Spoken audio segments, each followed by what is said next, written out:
Are they listening to me about the front door, making it clear of cobwebs, nice and shiny, able to be accessed and make it look like somebody actually lives there? Yes, they are.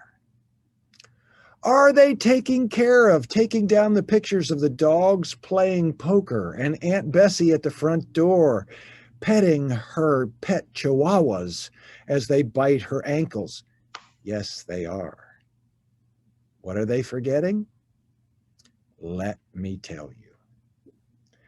They're forgetting that the way in which you set up a bedroom has changed. What, pray tell? A bedroom has changed? A bedroom is for sleeping. It's always been for sleeping. Well, a portion of that is true. A bedroom has always been for sleeping. But a bedroom now has to do triple duty. Sandy, triple duty, bedroom, triple duty. You know what triple duty is? Sleeping, schoolroom, office. You could call it, quadruple duty. You could say fitness or exercise room. But let's just go with the three biggies: bedroom, office, schoolroom. So these days, our world has changed as a result of COVID. That did originate in the lab in China. But we do say that you have to exercise that option for people so they can visually see those rooms as their lifestyle has changed. So make them look spacious, number one. If it's a bedroom, make it a bedroom.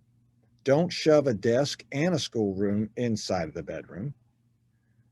If you've got a fourth bedroom, make it into some type of a flex space. If your home is targeted more towards and has a population that is largely children, I'm wording this correctly. Thank you, laws that make me have to do that. Then make sure maybe you set up a schoolroom or a home office if you got to work from home. So think about those things as you set them up. Next, I want to talk about one subject that I may or may not get through. See, it's always like I got to keep you coming back, right? Got to set the hook. 7 reasons we are not in a bubble came across my desk this week. 7 reasons we are not in a bubble. And I'm not talking about a bubble of allergies and cicadas. I'm talking about a real estate bubble. And I'm going to start with the most common sense. Housing sales are insane right now. We have an ongoing national crisis of low inventory. New builds are never going to catch up anytime soon. Nationally, they were talking about having 2.1 months of supply. Charlotte has 0.6 months of supply.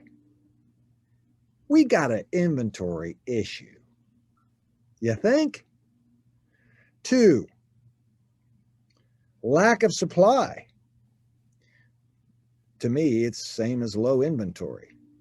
Lack of supply of actual single-family homes across the country. And, we really don't care about our national statistics, but it's a good sign of because Charlotte's really special. We are still getting, I think I talked to one of my friends at the CRVA a while back, so this is an older statistic, about 120 people a day coming into the market. So what does that mean? Supply and demand curve? Yeah, take a look. All right, next, favorable demographics. Now, everybody talks about the millennials. They do. When you have millennials that are starting to have families, Who likes to be around their grandkids? Sandy, you like being around your grandkids? Yes, I do. Yeah. I like being around my grandkids too. I'm this weekend going to my grandson's high school graduation, and I have a son that I'm trying, or one of my sons. I would love to have moved down. I'd love to have all my kids down here, as long as I don't have to employ them. And they're my grandkids to come because I want to be around my grandkids. Right? You know why? Because I can give them back. It's awesome. You don't feel the same way, do you, Sandy? Sure I do. Yeah, that's the beauty of it. That's right. This is the badge we carry for letting our kids survive this long. All That's right. right.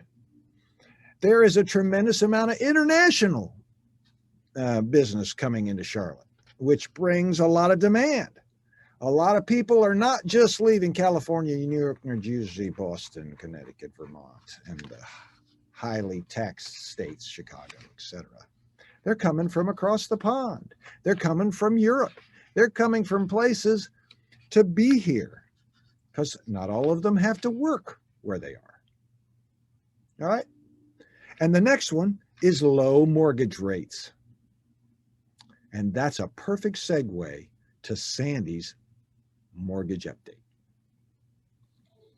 Okay, so this is to kind of dovetail. So mortgage rates are still nice and low. They're in the low threes, and we're not anticipating a big jump up until we see some real inflation, which may be a while. Purchase apps or applications were down 3% year over year. But were purchases really down? I don't think so, even though there's 21% fewer homes on the market, 13% increase in prices. There's 25% of the market that's still cash. So even though the apps are down, the purchases are probably still up. More than half of the houses sold are over asking price. So I agree with Paul. Yeah, 51%. That's exactly right. That stat just came out. Yeah. Yeah, so I agree with Paul. There's no bubble. What we're doing to help our clients is we're getting them through the underwriting process, not just a simple pre-approval, but through the underwriting process, so they have a strong letter to go in and make their offers. So we would love to help anyone that wants to jump into this arena and try to buy a house. Yeah. All right, Sandy, if they're interested in talking with you, how do they get in touch with you? They call my cell, 704-577-0144. 704-577-0144. Sandy Dickinson, Cross Country Mortgage. Thank you, Sandy. I appreciate it. Enjoy it. All right. More to come on the show, Your Real Estate Today. I'm Paul Jameson. Coming up, Ivey Exterminating. Marty and Sam Ivey. We'll be right back here on News Talk 1110 99.3 WBT. Don't go anywhere. Welcome back to the show, Your Real Estate Today. Happy Saturday. I'm your host, Paul Jameson, here to spend Saturday with you talking real estate. So thank you for joining us. I'm the owner of the Jameson family of companies. It's realty, property management, and property investments. Before we launch in with Marty, I'm going to finish my 7 reasons we're not in a bubble. So I said low inventory, lack of supply, favorable demographics, meaning people moving in here, international people are coming on a regular basis, low mortgage rates, Sandy fulfilled that one, tight credit. A lot of the leading cause of the last bubble was there was a nothing down scenario. Now the Fed has really, tightened down on a lot of those things. People are buying that can actually afford to buy, which is good. We hope that stays that way with some of the newer policies that are coming out. It looks like there's a temptation to give more things away, which could cause more problems, but at least not for now. And my favorite, number 7, the drum roll, all drum rolls, is the amount of equity that people now have in their homes strengthens their wealth position. Everybody asks me my big why in this business. And I tell them the minute my feet hit the floor, I know that I have a chance to make an impact on people's lives. And educate people around real estate, which is a huge part of building wealth. And home ownership is a great way to do that, as well as investment property. So that's really the biggest thing. So looking ahead, we got no bubble to be looking at for now. So good for that, is what I say. Is there a bubble in the bug business, guys? There's always a bubble in the bug business. Yeah, I bet there is.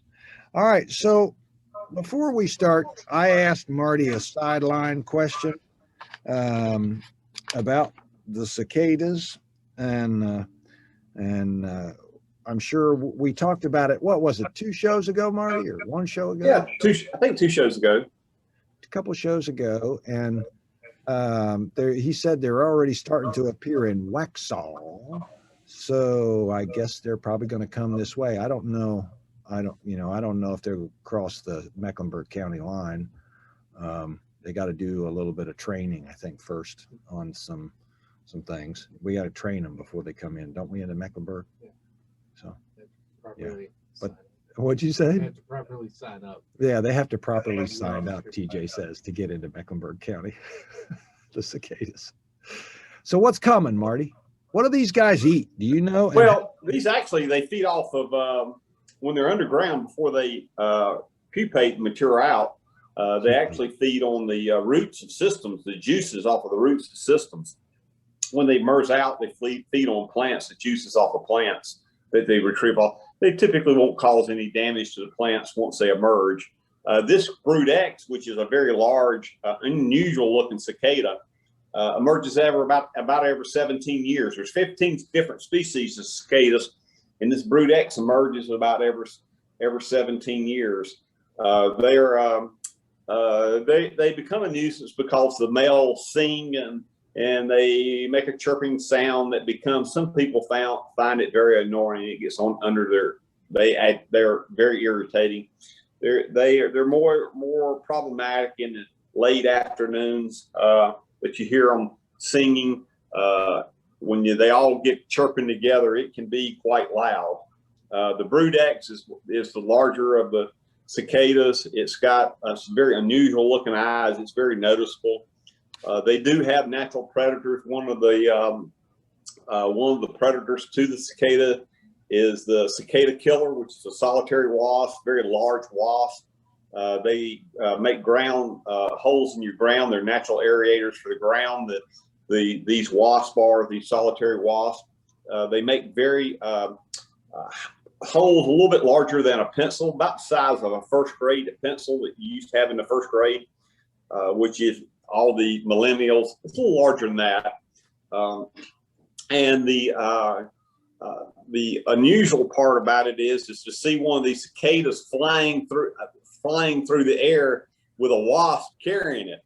It almost looks like a big B-2 bomber coming in with a big nuclear bomb on the bottom of it, and they'll drag that cicada right in the hole. It's prehistoric looking.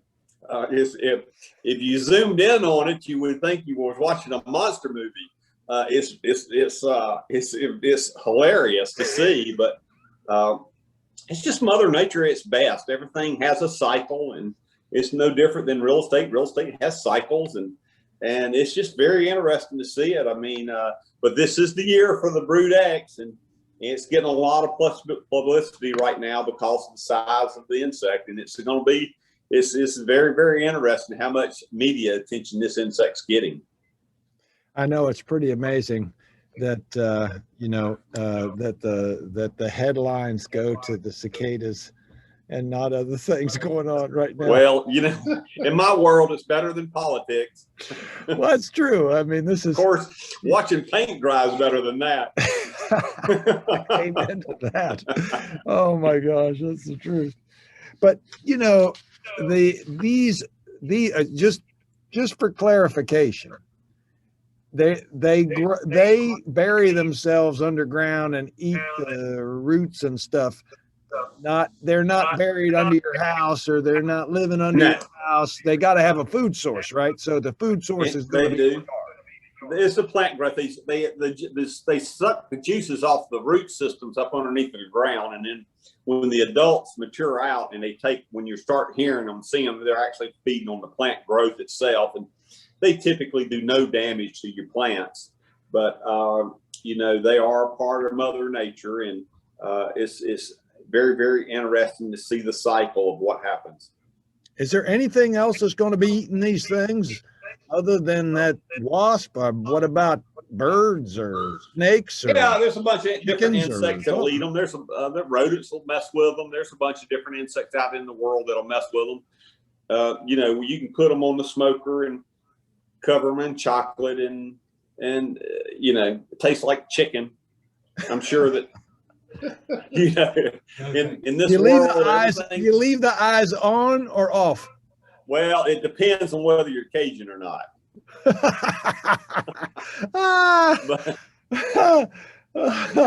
You see a little crawdad sitting there with his mouth open and he's got a cicada in it. Is that what you're picturing? Let me tell you, I got a friend out in Colorado that has taken me crawdad hunting a couple times out in Colorado. But crawdads in Colorado look like lobsters. They look like little midget lobsters. Yeah. Biggest crawdads I've ever seen. Yeah, I used to do that as a kid, go down to the creek. Of course, we were getting them out of that nuclear basin, dam basin. They had big eyes too. You could put one on your desk at night and you could light up the room. Well, they give the fireflies a run for their money. Yeah, I bet they do.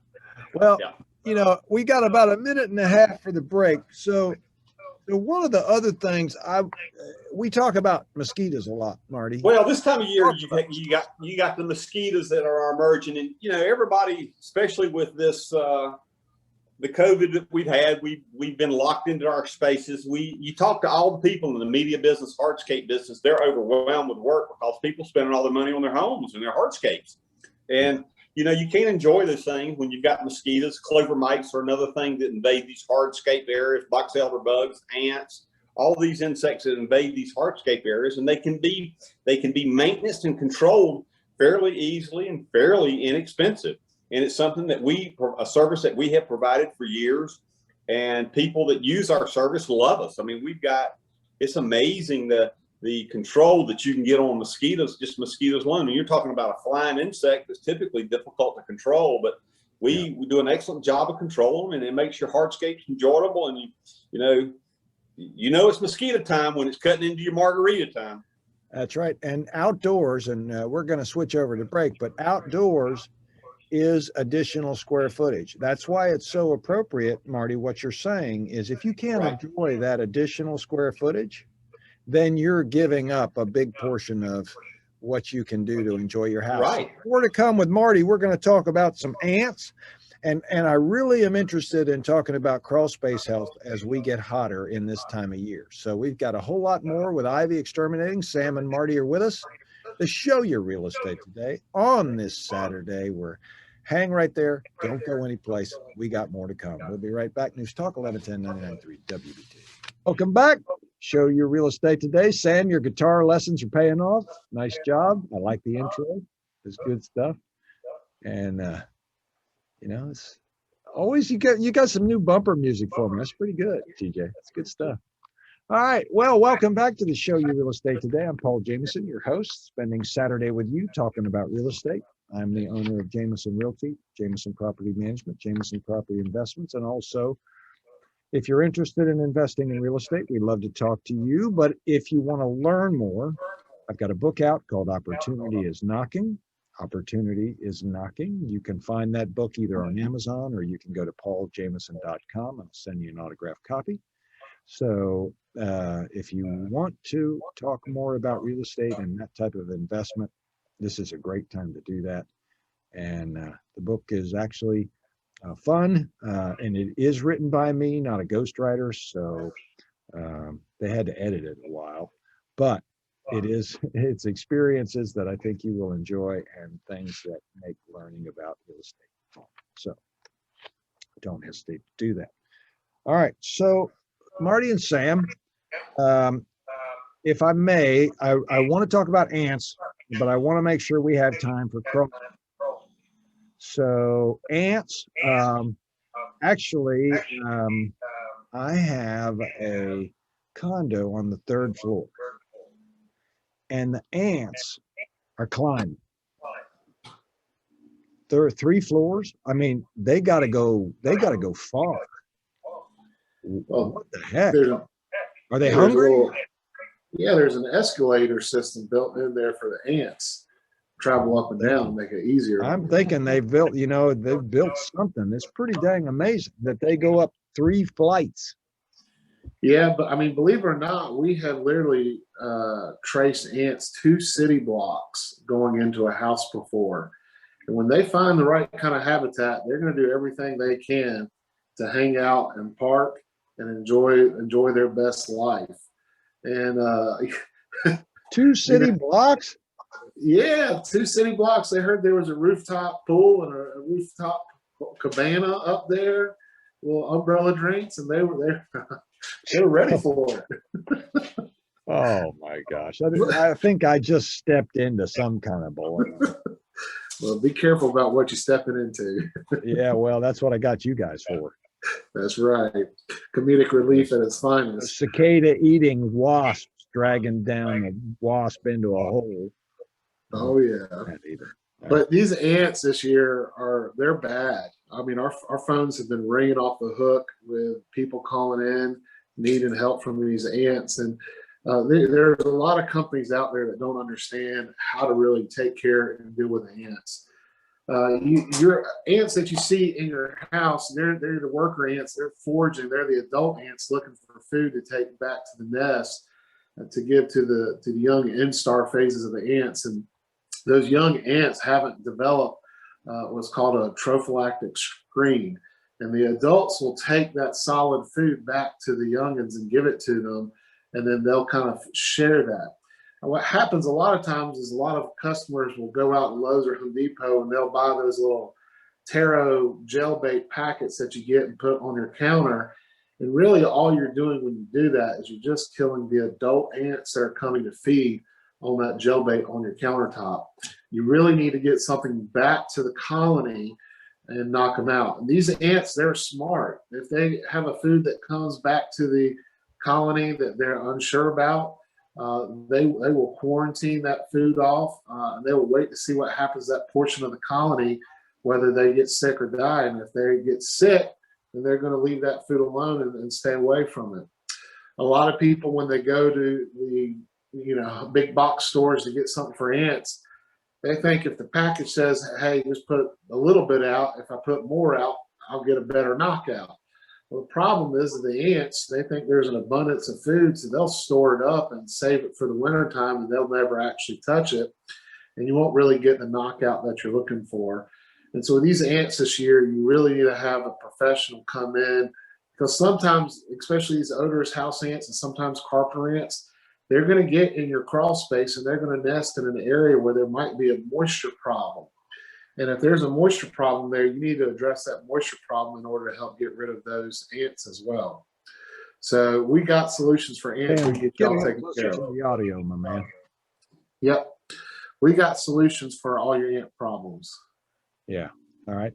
And you had said that ants, where they migrate, could be a moisture problem, and then you kind of went a little. Yeah, sometimes they'll get up into the in between the insulation and the subflooring and the crawl space. We do a lot of inspections, and I routinely will see them trailing on the inside of the crawl space, and a lot of that goes into kind of we were talking about earlier, just crawl space health. And it's so imperative that you have somebody out there once a year taking a look at your crawl space. Right now, crawl spaces are kind of starting, the pump is getting primed, so to speak, for them to become a train wreck. Right now, the average moisture that I'm seeing in a crawl space is around 18%.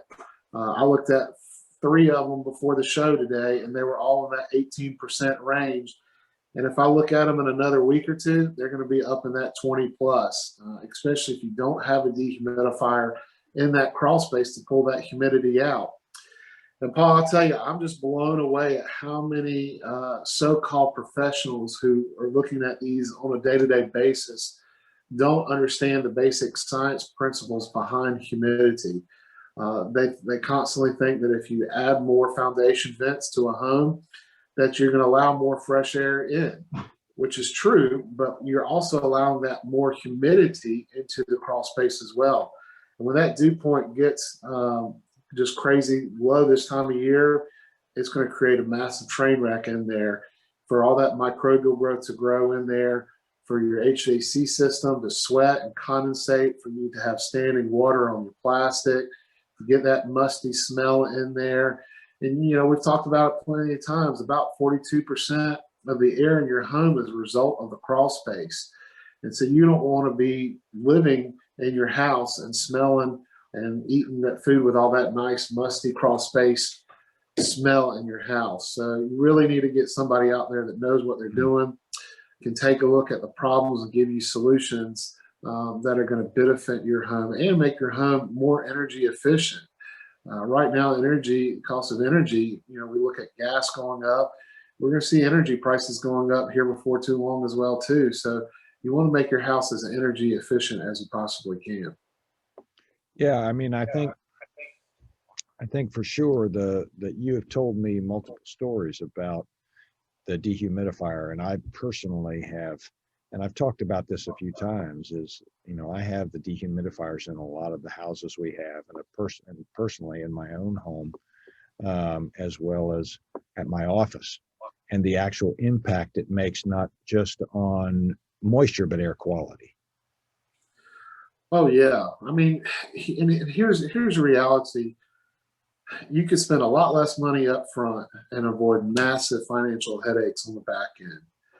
I mean, if you know, you're talking relatively inexpensive to put a dehumidifier in the crawl space, have a dedicated GFI outlet, seal up the foundation vents around the house, versus allowing a problem to go unnoticed and untreated, and then 5-10 years down the road, sometimes even sooner, sometimes when the right conditions are present, you can have a problem get out of control in a year.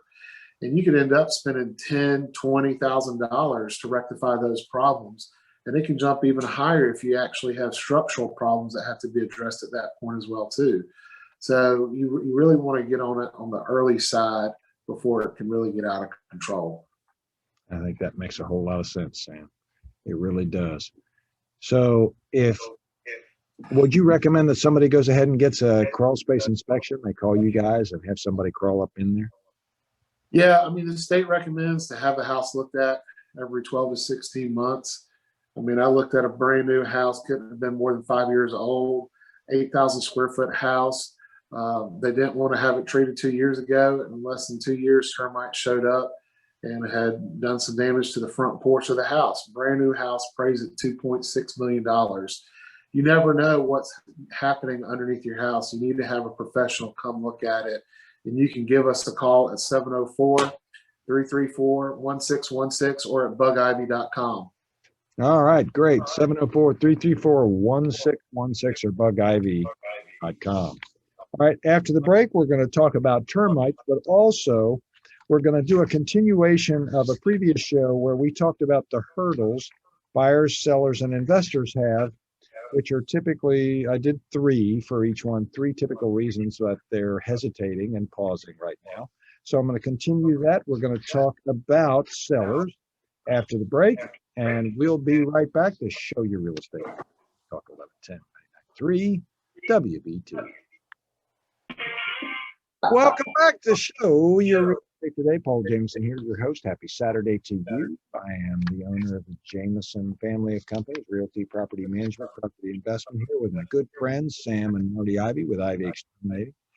We've crossed a lot of paths today. We've talked about the crawl space. We've talked about cicadas. We've talked about ants. We've talked about mosquitoes. And now we're going to talk about sellers before we get on to the termites. I don't say that there's any correlation there. No, it's not my inference. Although the Marty's on my naughty list right now about my book. So I mean, that's one of the reasons why we're very, I don't know, man. He's pretty dang funny. I'll give him that. All right. So what are the three primary reasons? The three primary reasons why people are not selling right now. They're afraid they don't have a place to go and won't find one. They are afraid that getting the house ready will be too much of an expense. And number three, they don't want the hassle of showings. It is an inconvenience, okay, most people's lives. So let's talk for a minute about those concerns. You know, you're afraid that you are not going to be able to find a place to go. And you have to have a plan, right? You have to have a clear direction as to what you're going to do. And you've got to be able to look at it in a couple of different ways. Number one, if you do sell, you know, maybe you go into an Airbnb or a VRBO for a period of time. You use a website like Furnish Finder, get a short-term apartment, get a long-term rental. But if you get a long-term rental and you find a house, you want to make sure before you sign that lease, that what's called an assumption clause. Meaning if you terminate your lease early, you're only responsible for the rent payments until that lease has been released, which would get you out of that lease. There's executive stay. There's staying with family and friends, probably the least preferable one. Marty's got room, can move into his house. You can buy an investment property. I'll give you his address before the end of the show if you want to go by and look and see if it's good accommodation. Buy an investment property that you can live in till you find something and then convert it to a rental. This is a really kind of a cool thing. I see a lot of people doing it. They are selling their primary. They're buying an investment property, a townhome, a small home somewhere, moving into that, and then converting it to a rental. The next obstacle, they're afraid that getting the house ready will be too much of an expense. Well, the most important things when getting a house ready are the ones that garner the most money, which is the bathrooms, right? But let's say you don't want to spend the money and have the time off the market to get those things done. This is the most important piece of advice as a seller I can give you. Marty and Sam talked about it already. This will get you more money and a stronger offer than anything else you do. And here's what it is. Get not only a home inspection, but a crawl space. And have Marty and Sam come out. Because here's the thing. When you've got buyers putting up big non-refundable deposits, or called due diligence, and you have no evidence that the home is in good shape, that the systems operate, and that somebody has been in that crawl space to make sure that the big obstacles, because remember my stat, 72% of the deals that fall through because of the crawl space. That's a huge thing to take off the table, and you will get bigger and stronger offers. Doesn't mean you don't do upgrades. I'm not saying that. But if you can't, or the timing is not there, get that inspection. Last, you don't want the hassle of showings. And you all have heard me before. I am a non-footnote guy. So when you hear my commercials, I'm not going to try to buy your house for 40 cents on the dollar so you don't have to show it. I'm not going to try to pay you to interview me with some conditions apply to take your listing. I earn the business I have, and I work with clients. If I'm the right fit, great. We work hard to sell it for the most money, but I'm not going to take anything from anybody. And a part of the selling process is you got to let more than one person look at it. And you got to show it. So here's what you do. You have a plan. You list the house. You do an open house on Saturday afternoon.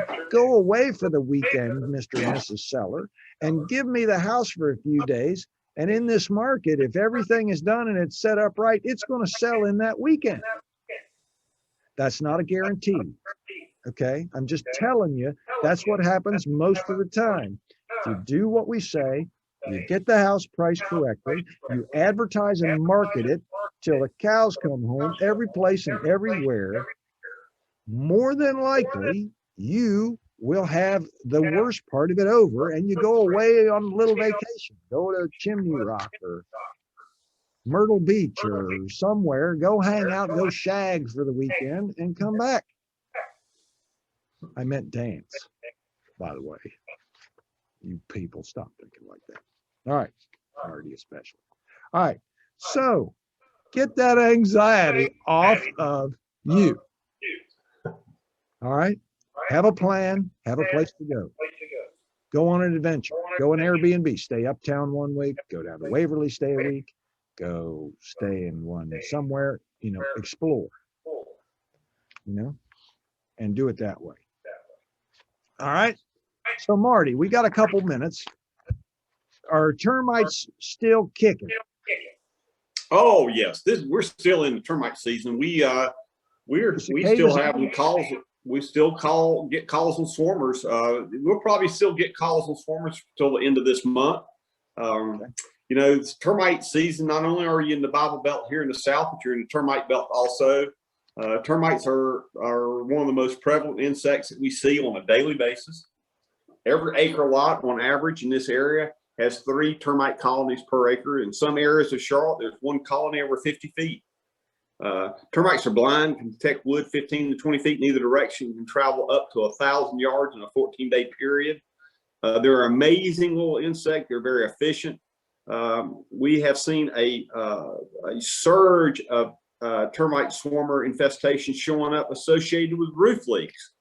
So if you've got roof issues, yes, if you've got roof issues, we've seen several on porches and on roof leaks where the roof is leaking. It's been ongoing. Maybe the homeowner didn't notice it, or they've turned a blind eye to it, and termites have seeked that area out and swarmed out of those areas. It says, you talking about that insect, he's going to do the least. It gives him the greatest reward.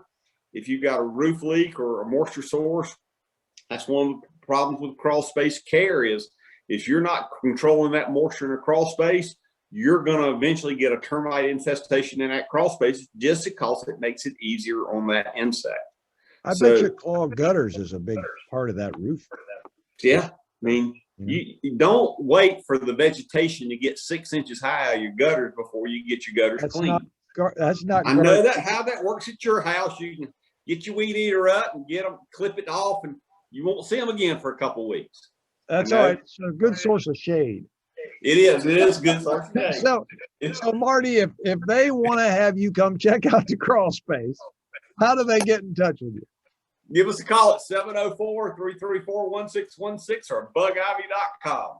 I love these guys. I don't know why. Oh my gosh. If you want to talk to us at Jameson, call us at 846-DONE, 846-3663. You're on the web at Not Jameson Homes or Ivey Exterminating at 704-334-1616 or bugivey.com. You guys have a good one. Have a blessed week. We'll talk to you guys next week. The show, Real Estate Today. Take care.